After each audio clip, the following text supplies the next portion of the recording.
이번 시간에는 교통사고 발생했을 때 가해자나 피의자 입장에서 형사처벌 대상이 된 사고가 발생했을 때 형사합의를 어떻게 할 것인지 실무적으로 많이 문의가 들어온 내용입니다. 가해자 입장도 마찬가지고 피의자 입장도 마찬가지로 처벌 대상이 된 사건인 경우에서는 형사합의를 해야 되고 또 피의자 입장에서는 형사합의를 어떻게 할 것인지 그 방법과 또 형사합의에서 주의할 점이 어떤 것인지 살펴볼 필요가 있습니다.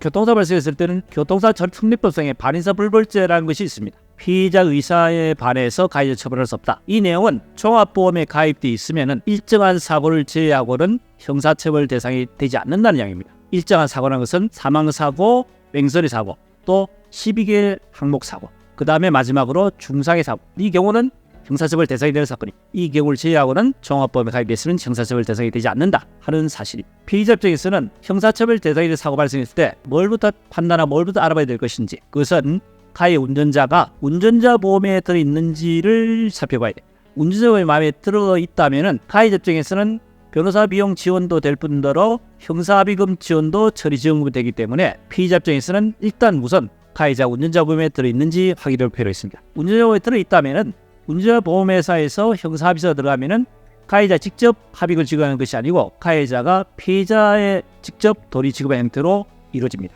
자, 그런데 여기서 유념할 것은 운전자 보험에서 모든 피해보상이 다 혜택을 보는 것이 아니고 뺑소니 사고, 음주 무면허 사고인 경우에서는 운전자 보험 혜택이 안 되기 때문에 형사합의를 가해자 본인이 돈을 내고 합의를 해야 됩니다. 거꾸로 생각하자면 피해자 입장에서는 운전자 보험에 들어있으면 물론 가해자 행위 자체는 용서가 안 된다 하더라도 가해자 가입된 운전자 보험에서 나오는 그 운전자 보험에 대한 처리 지원금이 요즘 상품들을 보면은 사망 또는 중상의 한도가 2억 5천까지 가입되어 있는 상품들이 있다는 얘기입니다.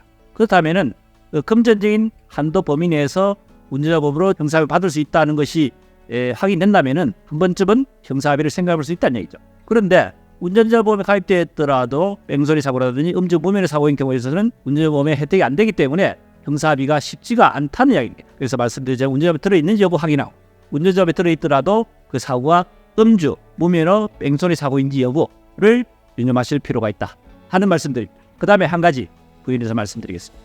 자, 이거는 실제로 유엔 내에서 처리한 사례 중에 한 가지입니다만 중상의 사고인 경우에서는 다른 일반 사고와 달리 형사합의를 하게 되면 반의사 불벌죄 적용을 해서 형사처벌 대상이 안 됩니다. 쉽게 말하면 공소권이 없이 끝나게 됩니다. 예전에 이런 사고가 있었습니다.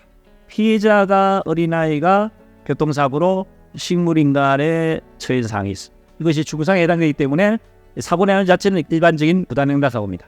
12가 항목사고 아니라는 얘기입니다. 자, 그렇다면 형사합의가 이루어지게 된 경우에 있어서는 공소권이 없이 형사처벌 대상이 안 되는 그런 경우가 생기는데 가해자 입장에서 당연히 운전자 보험에 들어있고 형사합의가 이루어졌습니다. 문제는 이분은 결과적으로 금고의 집행유예를 받았습니다. 형사합의를 했는데 왜 공소권 없이 끝나지 않았느냐? 법원 입장에서는 어떻게 해석을 했냐면은 피해자가 미성년자이기 때문에 결과적으로 그 법정 대리인인 부모가 가해자고 형사합의를 하게 됩니다. 피해자를 대신해서 부모인 보험자가 법정 대리인으로서 가해자와 협의를 원치 않는다는 처벌 불원에 대한 내용이 과연 피해자 본인의 의사가 일치하느냐가 문제가 되겠죠. 예를 들어서 피해자는 지금 의식이 없어요. 근데 나중에 어느 일자 시간이 지나고 난 뒤에 의식을 차렸다 했을 때 비록 부모는 미성년자 때문에 법정 대리인으로서 형사합의를 했다 하지만은 피해자 입장에서 나중에 의식에서 깨어나서 본인 의사가 가능한 그런 상황이 벌어졌을 때 나는 가해자를 용서한 적이 없다 라는 그런 경우가 있을 수 있지 않겠습니까? 자, 그래서 법원 입장에서는 과연 법정 대리인 보호자가 피고와의 사이에 이루어진 형사처벌 불원에 대한 그 효력이 그 의사표시가 과연 피해자 본인의 의사 동일하게 볼 수 있느냐 하는 이야기입니다. 여기에 대해서 법원은 피해자의 의사표시가 명백해야 되는데 법정 대리인은 의사표시를 했다 하더라도 그는 피해자 본인의 의사와는 달리 봐야 된다는 것이 법원의 입장에서 최종적으로 형사합의 효력을 인정을 하지 않았습니다. 그래서 결국은 가해자를 형사처벌을 하게 됐고 이것이 금고의 집행유예로 끝나게 된 겁니다. 가해자 입장이 상당히 합의를 하고도 억울하게 됐죠. 자, 그렇다면 마지막으로 그럼 형사합의한 금액에 대한 부분 돌려줘야 되느냐? 그렇지는 않습니다. 그 합의를 한 것은 가해자 입장에서 우리 필요해서 한 것이고 검찰 법원에서 합의 여력을 어느 정도 인정받아서 처벌에 대한 감형을 받았기 때문에 그 결과에 대한 내용에 대한 관계없이 형사합의의 효력은 그대로 인정을 받아야 되기 때문에 합의금 지원에 대한 부분 반환할 필요는 없다 하는 것이 저희들 입장도 마찬가지고 법원의 입장입니다. 자, 이번 시간에는 형사처벌 대상이 사건의 형사합의에서 문제점 또 유의점에 대해서 자료를 가지고 한번 살펴본 시간이었습니다. 도움이 됐으면 구독, 좋아요 부탁드립니다.